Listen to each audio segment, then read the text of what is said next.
Welcome to Spiritual But, a one-of-a-kind talk show creating a new global conversation about inclusive spirituality. Whether you're religious or not religious, this show seeks to inspire you to discover your own unique spiritual experience. And now, here is your host, award-winning author and actress, Anne Scottlin.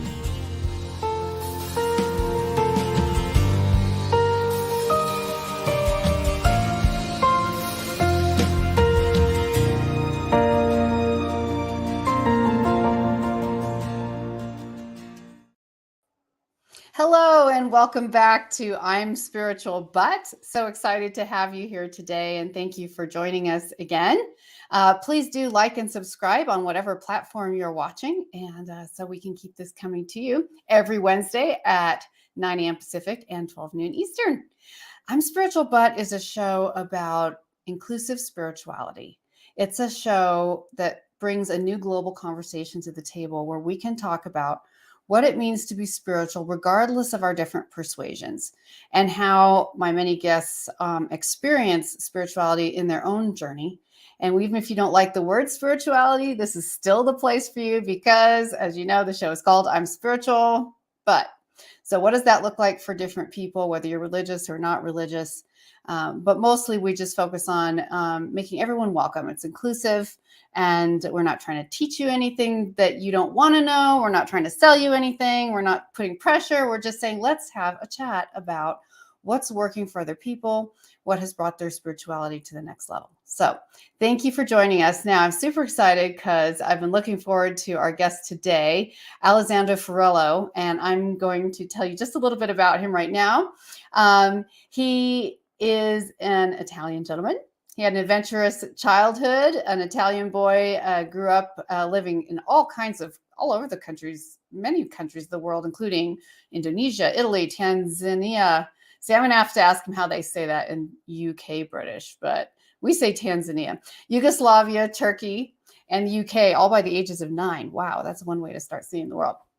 And he now lives in London, and he has a degree in therapeutic massage and has been a Qigong practitioner and teacher for the last 35 years.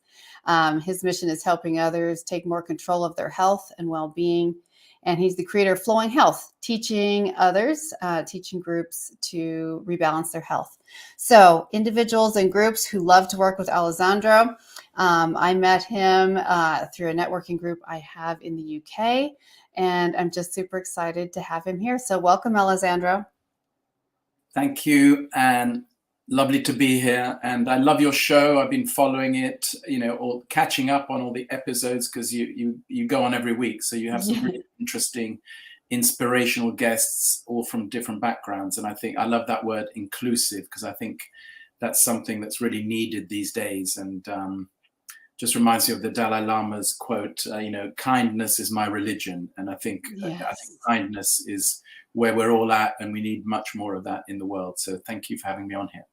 Oh, thank you for being here. Yes, and I love that quote as well. So we have another quote that you brought us. And as you know, if you're a regular listener or viewer, we usually start the show with a quote that's from one of our guests, has suggested something that's impacted their life. And Alessandro's quote is by a Qigong master, a Qigong teacher. It says, remember, always keep a smile in your heart. Remember, always keep a smile in your heart. Why is this quote so special to you, Alessandro? Yeah, it was a friend of mine, Margaret, when I started Qigong 35 years ago, Margaret Miller.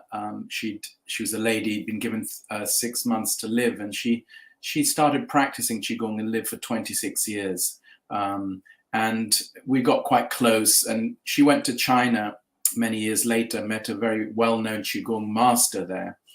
And we'll go into maybe a little bit about what Qigong is, but really it's a very simple energy practice. And she asked him, what's the most important thing about the practice? And that quote was from him. He just said, remember, always keep a smile in your heart. So whether we practice Qigong, whatever we're doing in life, even when we're going through struggles, if we just give a hint of a smile in our heart, even when people listen to this now, even while I'm saying it, suddenly I feel at ease, like, that's nice, you know, and every cell then feels like it's smiling. And when the body is activated like that, then our immune system can function better. Basically, the body is grateful for us reminding the heart, which is the ruler of our emotions, to just smile. Why not, you know, and no matter what's happening, and especially through difficulty. So that quote is so special to me, and I remind myself every day. And so it was handed down to me, and I like to share that. I love it. I love it. And it's just really beautiful, like keeping a smile in your heart. There's kind of a warmth there. And really, the smile is something that smile in your heart feels like something rooted in our deepest self, or what we were meant to be. You know, whether everything in the world is ideal or not, which it never is, there's sort of that, what is that? It's kind of like ancient wisdom, which obviously Qigong is one of those ancient wisdom teachings. You know, kind of going back to our roots, where we're intended to have that joy. And as our viewers know, for many years, I was teaching very specifically around joy and emotional wellness. So it resonates very well with me, the smile in your heart, because that's kind of where it starts. And that's how you can transform your life, starting right there, which is just beautiful. I'm so glad you shared that. So question for you then, Alessandro. So tell us a little bit about your spiritual journey, or if you want to call it something other than spiritual, just share what that's been like for you in your life and what you've found along the way. Yeah, thanks, Anne. As you mentioned, I traveled a lot. I mean, my father worked for United Nations, so he was working in Indonesia against malaria. And in the 50s, you know, malaria was all over the world. So he was helping to help eradicate that. So I was born there, but within a year I was in Tanzania, where my brother was born, and you pronounce that very well, the way the British do as well. But at the age of 2, I was in Sardinia in Italy, where my mother was from, for a year. And then age 4 in Belgrade, what was then Yugoslavia, what is now Serbia. And then I came to Turkey, with my first English school. I attended that. And at the age of 9, I came to England to boarding school. So, you know, all those countries as a little child, I visited. I have vague memories of some of them. And boarding school was till the age of 18. Then I went to university here. And I think my journey probably started when I found myself in a church in North London with a Qigong teacher at the time. And there were just 6 of us in this church hall. I'd never heard of Qigong, but I could feel something between my hands. I could feel an energy or something between my hands that I hadn't felt before. And I thought, this is something, you know, I'm just curious. Let me look into this more. And as I spent more time with him, I noticed that I didn't come from ill health, thank goodness, but many people, their health improved. Many people had physical issues, ailments, and they seemed to go away. Many people had emotional issues. They seemed to improve. Some people had very serious diseases, and I won't go into, you know, this. I'm not making claims about cures, but I saw people transform their lives through this practice. And so I just continued on as a study. I just continued studying it. And I realized many years later, maybe after 20, 30 years, that my reason for coming to Qigong was I felt quite disconnected from myself, probably as a result of, you know, being sent away from home at a young age, traveling the world. But I wasn't aware I was disconnected. And I think probably since the pandemic, I think this word has been used a lot more, and a lot more people have been feeling isolated or disconnected. So it's been something that helped me reconnect to myself, come home almost to myself, and feel at ease and more connected to this energy beyond my own that gives me life, which is what the Chinese tradition calls the qi, or the life force. And by connecting, you know, better with myself, then I've been able to maybe help others sense this feeling of connection and support. So in a way that became, there is a spiritual aspect to it. And I know some people have a resistance to the word spiritual, but really, you know, we all have a body and a mind. I think nobody would dispute that.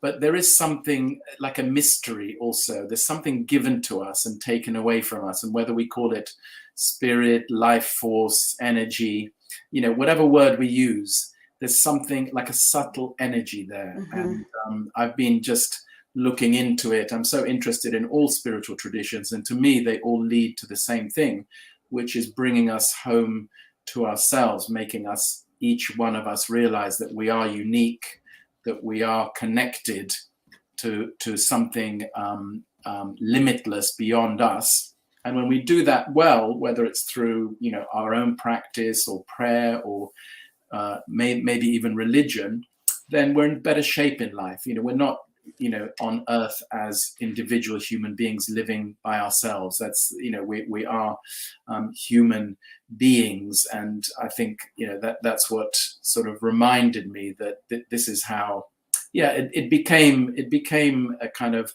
physical, emotional, mental and spiritual practice. So all those elements came into the practice. Amazing. So what would you say? I know that you said, beginning that practice changed up your energy and helped you feel more connected, and obviously has a lot of health benefits. What did you feel like it helped or alleviated? In other words, what did you feel before that when you discovered Qigong as your practice, you felt more complete? Yeah, I felt that I could stop struggling as much in life. I felt I was doing so much myself. I was running, I was trying to keep ahead, I was trying to be better than. And there's a beautiful Qigong expression, which is Wu Wei, which means effortless action. So it's actually doing things, not stopping doing things, but doing things with less effort. And when we connect with something beyond our own energy, then we are empowered and we are given this life force. We're recharged like a mobile phone. Always needs recharging. As humans, we get a bit depleted. Now, if we're working from a depleted state, then life is a bit of a struggle, and we get affected by daily events, by the media, by the news. And I think when I learned to connect to this energy beyond my own, which is for me is a daily practice, then I feel more guided, more inspired, more empowered, more grounded. And in a way, I'm a human between heaven and earth, which is a beautiful Chinese medicine book I've got. As humans, we're just connected to heaven and earth, which is the yang and the yin. We all heard of yin and yang. And as humans, we're just a balance of those two. If we're too much of one, then we can have issues, too much of the other. So life is, as we know, a delicate balance. And Qigong taught me to actually give up struggling, connect to this energy, allow the energy to guide me, inspire me, and keep me healthy. Keep me, if I get ill, thank goodness I've got tools to get well quite quickly. But hopefully, even better than that, is preventing to get ill in the first place. What if many of us could take more control of our health? And I'm not sure about the States so much, but in the UK, we have real trouble with the National Health Service. There are waiting lists of years for issues. So what if we could take better care of our health at home, in the comfort of our home? And that's what I'm helping people also to do, and to inspire them that this is nothing odd. There's a beautiful Chinese term also, which is Zhen Ren, which means a true human being. So Qigong is actually helping us reconnect to the true human being that we are. Many of us are living in ways maybe that aren't fully aligned with, or in accordance with who we are. So if we can become truly connected to who we are, we live, with more joy and more peace, and life seems better and easier. I love that. I'm writing it down, aligned with who we are.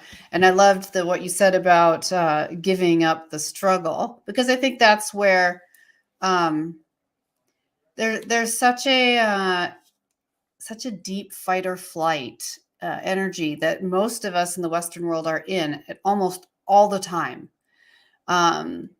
except maybe like when you're sitting on the couch watching TV, or and then you're like, oh, I should be doing something else. So there's this ongoing, like everything is a bit of a struggle. You always feel behind. You always feel like you should be pressing on. You always feel like you need to hurry up.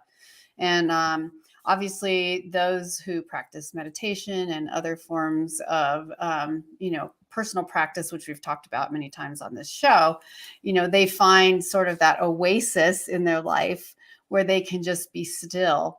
And I know that's true for me with meditation, but I also am a very kinesthetic individual. I just experience the world and through all my senses very acutely. So I think bringing that physical part in is a great complement to something like meditation, being very still. And I kind of like this definition. You didn't really say it was the definition of spirituality, but you said energy beyond our own. I love that, because really that is a very powerful definition of what the word spirituality could mean. Energy beyond my own, because we all have to recognize there's energy beyond ourselves. Something's beating our heart. Something's, we have to admit whatever that is to us. And I think there was another phrase you used the other day when we were chatting, another kind of definition of spirituality, which was something that you had, a friend of yours or acquaintance of yours had said about kind of a power in the universe. Yeah, I mean, the thing is, it is a natural energy. A good example, Qigong actually is a study of humans and animals and nature. It's maybe 2,000-3,000 years old as a study. So if we look at a tree, for example, how does a tree survive and thrive? It's connected into the earth, so it's absorbing, being nourished by the earth. And also it's connected up to the sky, to the heaven. So it's absorbing the light. And in a way, as humans, as living beings, the tree is a living thing as well. We're just like the tree. Our natural state is that we are on this earth. We're connected to the earth. The sunlight and the breath gives us life. So actually, we are being kept alive by something beyond us. If I had to think about breathing when I'm asleep, I wouldn't be alive, nor would any of us. But we're being breathed by what and by who? And this is the mystery, and science will never explain this. That's what I love about, spirituality, if we use that word, but also just the way life is. Some things cannot be explained and never will be by science. And that's not a bad thing. I think it's good to have mystery. And that's why I use the word about being curious. Like young children are curious. And we know that in a young child's world, everything is possible. As adults, we think we know so much, but we're in trouble. So remaining curious and open. And this example of the tree is for me, it's quite a powerful one. I mean, earlier I was going to see a friend in Wimbledon today, and I was a bit nervous about this show because I'm human, like all of us. And I was thinking, why am I nervous? And I use this acronym ABC: A for awareness, B for breathing, and C for connecting. Mm-hmm. So I immediately just became aware of my state. Then I just breathed more deeply. And then I connected my feet more into the earth as I was walking. And suddenly I was all right. I thought, oh, I'm supported by the earth. I'm breathing. I'm alive. I'm grateful because I'm on this show later. ABC brought me back to my natural state. And one of my favorite quotes ever is Thich Nhat Hanh. You probably know this quote. The miracle is not walking on water. The miracle is walking on the earth. So when I was walking on the earth, that's a miracle. I'm breathing, I'm walking on the earth. I have opportunities like many of us, and so many of us, we all have choices in life, but we tend to feel, like you said earlier, maybe, the media, TV is telling us all these things to do, but ultimately we are in control of our own thoughts and feelings. They're not who we are. So, Qigong has taught me to be aware of those, be the observer of those, and not give them too much power. In the past, I think they had power over me. Of course, sometimes they do. I'm human. I do get, uptight and angry and all this, but I can observe and catch myself with that ABC, the awareness, breathe deeply, feel my feet into the earth. Even now while we're chatting, my feet are deeply rooted into the earth. That's good. And such a good thing to remember too, just staying connected. And I love what you said about our thoughts and feelings are not who we are. Can you go into that a little bit more? How does that look for you? Yeah, again, the Dalai Lama, I saw a film about him. I don't think it's been released yet. It's called, I think it's called The Last Dalai Lama, and it was the director of the film. And I went to London to the premiere of it. And he spent like 40 years with the Dalai Lama, spending time with him. I can't remember his name exactly. But he said, the Dalai Lama said, for example, when we're angry, we say, I'm angry, but actually that's not true. If we have a cold, we say, I have a cold. We don't say, I am a cold. And same with anger. I have anger right now, or anger. I'm feeling anger right now. I'm not angry actually, but the English language makes us feel that we are the emotion. Actually, the emotion happens to be passing through. Just as it's passing through like a cloud, it can go off in a minute.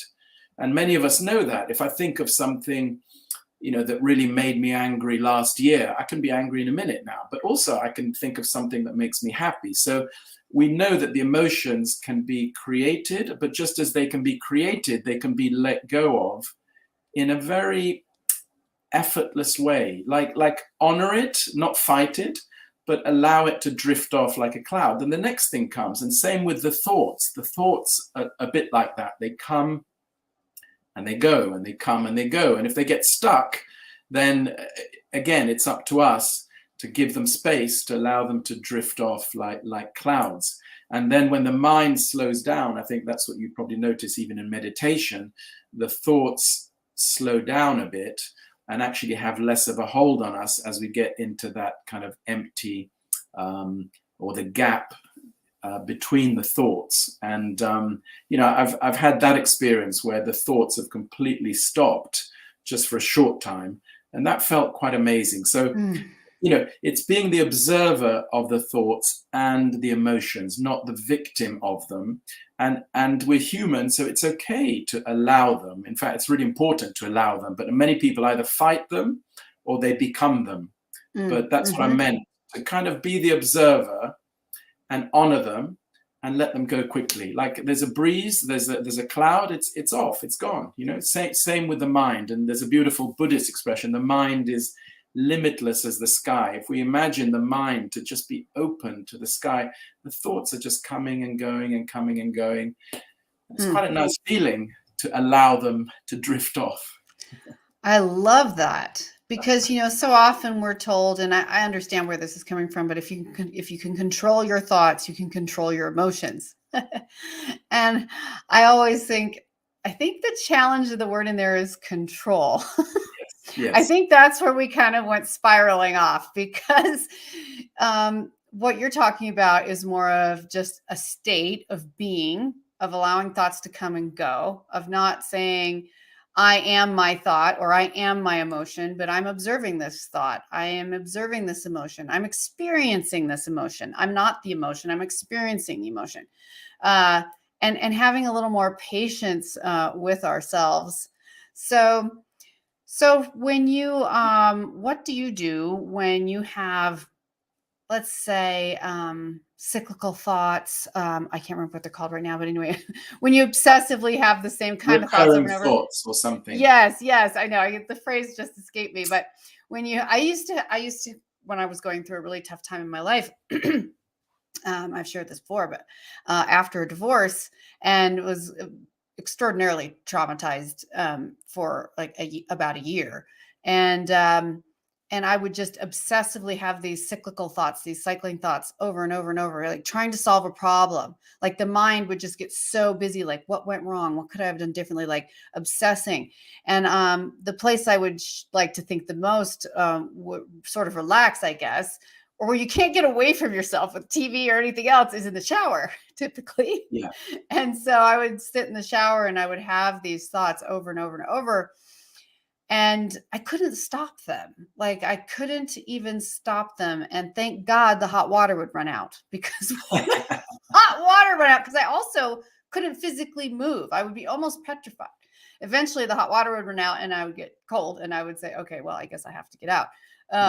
So when we struggle with those kind of thoughts, or when we struggle with anger, or when we struggle with obsessions around money or problems, what are some tools we could use, or what's one idea you have that you could share with us that can help us kind of find a way of escape from that? Yeah, I think that's a great question, and it's not easy to really answer. But I think a couple of the keys have to be going back to the breath. If I can put my attention on breathing deeply, usually down to the lower abdomen area, in Qigong at least, and in yoga, that's our main energy center. But often the breath is, when we're tense or anxious, it's a bit shallow, and the mind is working a lot. So our energy is a lot up here. If we can bring the energy down to the lower abdomen, bring the energy to the feet, into the earth, and just allow the mind and the thoughts to settle. Sometimes the thoughts, like you say, they're just going round in circles. So if the mind can be put on something else, like the breath, or a practice, say like Qigong, or even moving the body, dancing, if we can embody the energy, the body can release that energy. Often the energy is stuck in the body. So even though the mind is thinking it, the body is holding it. And many of us know, there's that great book, The Body Keeps the Score. The body does actually hold in a lot of stress and trauma. So one of the Qigong things is, for example, just shaking out, getting into the body and shaking out the stress. And now there's that great new scientifically proven practice called TRE, trauma release exercises, which are literally shaking. But Qigong's been using that for thousands of years. So I think get into the body, could be dance, could be shaking, could be releasing, get into the breath. And the other thing is, I think, as important, is get into the heart. In the Qigong tradition, the mind is in the heart. In the West, we think, I'm going to work this out in my thoughts, in my mind. Actually, the mind is very limited. Like you said earlier, the mind is fight or flight. The mind keeps us safe. The mind is very useful as a protector, but not as a guide, I would say. But if the mind is in the heart and I can get into my heart, and science has now proven the heart has actually more receptors than the brain. It's not just pumping blood, and there's a lot of research around this, so people can look it up. The Institute of Heart Math in California, they do a lot of study around the heart, and they say the heart is the organ of truth.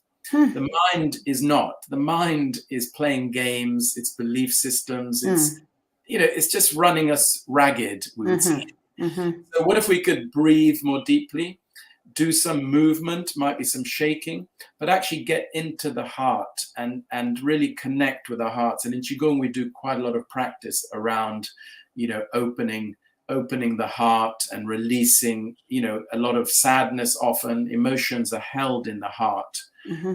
But going back to some of the other emotions, for example, like anger, depression, that's in the liver in Chinese medicine, for instance. So in Qigong terms, when we do a good Qigong practice, we're actually purifying our energy system. We're also healing the internal organs. The organs relate to the emotions. So often we're actually addressing the emotions, getting out of the mind. And I think that's the key, is actually not give in to the mind, but allow ourselves to movement, breath work, and get into the heart in whatever way we can. I love that. And even as you were, and my allergies are bothering me, so you'll have to bear with me. Beautiful springtime, right? Even as you were saying that about, moving the energy in your body from the mind, and I would say for myself also here. Yes. There's a lot of tension and pressure here. There's a lot of, supposed psychological reasons for that, but also bringing it down. And as you were saying that, I actually did bring it down, and I did feel the energy transition into my abdomen and then into my legs and into my feet. And when I've done that now and in the past, I feel a real shift. Often I feel very emotional. The same with the shaking, whether it's just kind of shaking it out, like shaking it off, or TRE, that sense of when you kind of give up this obsessive mental control, and you're really connecting with who you really are. It's a very emotional experience, at least for me, often. It's a kind of a huge relief, a release. It's like, oh my gosh, I get to have a break. and something more, even more nurturing and healing. Something about, and I think that's how maybe in layman's terms I would define grounding, is a sense that it's all going to be okay. And when I get that sensation, then often it makes me very emotional. And I'll add on, so I'm emotional well-being, of course, but letting the emotion out is also so useful and helpful, right? Because part of, I think, what gets us so stuck is the cramping in, the not allowing of ourselves to emotionally experience what we're going through. We just resist, push it away, push it away, push it away. When you get grounded, when you move that energy down, it frees up the space for you to experience those emotions. Sometimes I've cried, sometimes I'll beat a pillow, sometimes I'll go for a run, but it gets loosened up, that energy gets loosened up, and then it can be processed and expelled. So is that something also that Qigong can help us do? Yeah, definitely. I think you made some great points there, and we do need to allow ourselves, if you have the emotions, nothing wrong with that, to express. I think it's when we hold it in, we think, oh, I can't show, that I'm sad or crying, but actually we need to welcome those, because the body knows what to do. We need to trust the body and follow it. What often happens in Qigong is we have spontaneous practice where when we connect and let go of holding on, then the energy often moves us and allows the body to open and express in whatever way. And for some people, and I've seen it, for some people it's in sounds, they let out sounds. For some people it's tears. For some people it's movements, breath work. So we're all different, and but actually the energy, beyond us is what sorts it out. So it's giving it over to that I think that's the key for me, is to just give it up. I can't do it by myself. I don't want to do it by myself. I think for my almost my whole life, especially boarding school, all these things I had to do for myself, protect myself, not show the emotions because the other boys would make fun of me. So, as I got older, I realized actually I need to honor, this. And then what's even beautiful beyond that is I can give it up to this energy beyond my own. And one of the things I often do is, you heard of the Tao Te Ching? I'm sure you have the book. Yeah. So there's a beautiful chapter here about this energy. What do we give it up to? Because it sounds very, very vague. And I think whatever practice people have, sometimes, if people are religious, give it up to God. If they are, spiritual, give it up to something beyond. What is that energy or life force that keeps us alive? And it's hard to name it. When we give it a name, that's what I love about Taoism. They say the minute you name it, that's not what it is, because a word can't encapsulate it. So some of the expressions I quite like. What do you give it up to? So Carl Jung would say universal consciousness. That's quite a nice word. Deepak Chopra talks about the field of all possibilities. Oprah talks about all that is with a capital A, and that's quite a nice way of saying God or something beyond us. Infinite consciousness, limitlessness, beingness, all these beautiful words. But I just want to read something from the Tao Te Ching. When I read these chapters, which are 2,500 years old, this wisdom actually is what inspires me these days, because it's still valid. It's not that in modern times, I mean, look at, where progress has taken us, with the environment, with wars.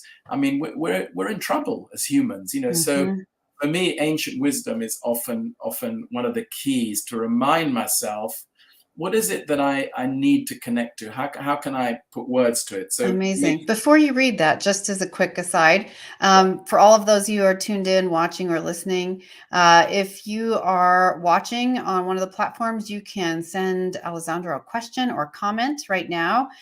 We still have a few more minutes. So if you would have anything at all that you'd like to ask him or myself, feel free to do that. So, Alessandro, you were talking about, how much that ancient wisdom means to you and gives you that kind of grounding that you're looking for. And you were going to read us this quote. Yeah, and just to say, before I started Qigong 35 years ago. But before I started, I bought this black and white copy of the Tao Te Ching. I don't know if you can you see it there? Can't, but yeah. Okay, but anyway, I bought a copy of this book, and I used to read one chapter a night and have no idea what it was talking about. but I felt at ease. I thought, I don't know what this is, but it's quite interesting.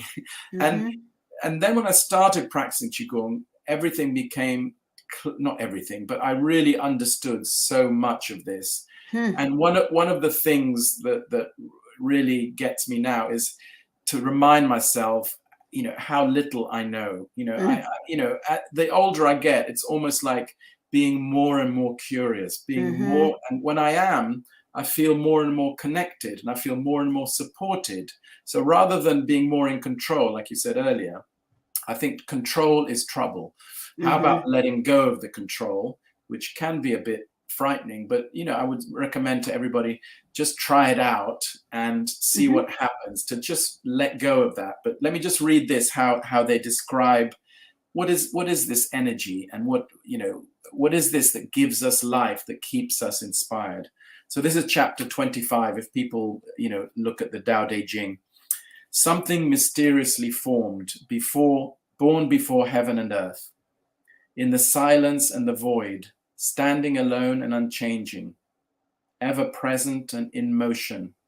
Perhaps it is the mother of 10,000 things. I do not know its name. Call it Tao. For lack of a better word, I call it great. Being great, it flows far away. Having gone far, it returns. Man follows earth follows heaven. Heaven follows the Tao. Tao follows what is natural. Of course, man follows the earth, could be woman, could be, in those days. But this thing that this is a natural, something existed before I did, before we all did. Nobody can dispute that, whether we're spiritual or not. Something existed before the universe. And that's what we're connecting to. We're reconnecting to that. And when I'm here right now, I was given life by this something. Let's call it this Tao, or mysterious energy. And one day I'll go back to that. So actually, even life and death are just two sides of the same coin. It's no big deal. But, we tend to look at it as such a dramatic thing. And maybe as I'm getting closer to the second half of my life, I've kind of let go of that fear, because it's just a cycle. I don't see anything as beginning or ending, and that's quite a comforting thing. And I get that a lot from this wisdom. So ancient wisdom, I would highly recommend. That's amazing, and I know I enjoy reading many of the ancient writings, and I think there's so many different ones, and each one has something very beautiful to take away. Maybe it doesn't all resonate with me, but finding those pieces that really do is very calming as well. So I love that. Wow, this has gone so fast, but I just wanted to keep talking about Qigong and just how that has changed your experience and how it can help others. I feel like you were able to share so many useful things with us today. And And I I did some Qigong right before this show because I knew it was coming up and I had my own nerves, right? And a couple weeks ago, I did a full session of Qigong with Alessandro. It was absolutely amazing. And it was my first real in-depth experience with Qigong. I'd had, a few minutes here or there as, say, maybe part of some other program, but I hadn't really kind of taken the time and just now beginning to understand it. So I also wanted to share that with all of you. And Alessandro has been so generous to do that. Any last words, Alessandro, for our listeners, if you could leave them with something today? No, yeah, I'd always recommend that just people really take time for self-care, to pause, to become more aware, breathe, and connect in whichever way is possible. It might be connecting with other people, but ideally, when we connect more deeply with ourselves, to find a way to really empower ourselves. And when we connect more deeply with ourselves, we connect more deeply with others, with the world around us, and everybody benefits. And I think we're at a time in the world where we could all, do a lot more for ourselves. I think, life, the way life is set up is we're made to believe that, external things will make us happy, fulfilled, but we all know that's not true. I know so many, I know the Dalai Lama knows a lot more millionaires than I do. And he said, so many of them are really miserable, and, money can't buy, peace of mind. So it's all, inside of us. So to find a way, whether it's spending more time in nature, whether it's, joining an inspiring group, whether it's reading some ancient wisdom, but actually finding our own way to reconnect with ourselves, with our hearts rather than our minds, and realize that the mind is a very useful tool, but it's not in control, and nor are the emotions. And that's for me, that's one of the biggest realizations, to be aware of them, but not be a victim of them, which I think for most of my life, I have been struggling, I'll be honest with that. But now I can find it easier to observe. And when I do my practice, I definitely feel the support and the connection. And I love this show where it's helping everybody, this inclusivity and bringing people from all walks of life together and sharing our own experiences. Oh, thank you so much, Alessandro. I just feel calmer just being in this space with you today. I feel good. I feel calmer already. So thank you so much for sharing all of that. For all of you, you can find out more about Alessandro on the links you see on your screen, or you can look in the notes, and feel free to reach out to him anytime. I'm sure he would love to get back to you. And I want to thank you all again today for joining our show here on I'm Spiritual But. And I didn't want to leave out the phrase and the title that Alessandro shared with us, which is I'm spiritual, but I'm curious, respectful, and aware. And I just think that was so appropriate. An extension of that conversation. I'm spiritual, but I'm curious, respectful, and aware. If we could all be a little more curious, respectful, and aware, how much more could we relate to those around us? How much more could we relate to others in the world, and find the things that we have in common, which is our need for spirituality and other things, finding those things we need in common, and relating to each other from the heart and soul as human beings that way, instead of always focusing on the angry things that make us different, or whatever those things that set us apart. So one more final quote is one of my favorites from Ram Dass. We're all just walking each other home.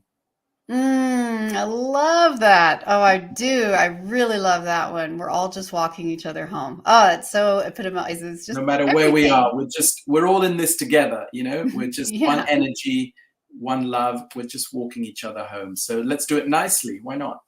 Absolutely. I love that. Thank you all for joining us here today.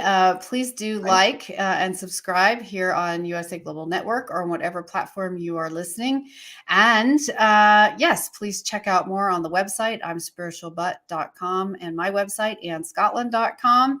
We really appreciate you being here and hope we'll see you live next week at Wednesdays at 12 noon Eastern, 9 a.m. Pacific. Until then, be well as we all walk each other home. Thank you, Alessandro. Bye. Thank you. Bye-bye.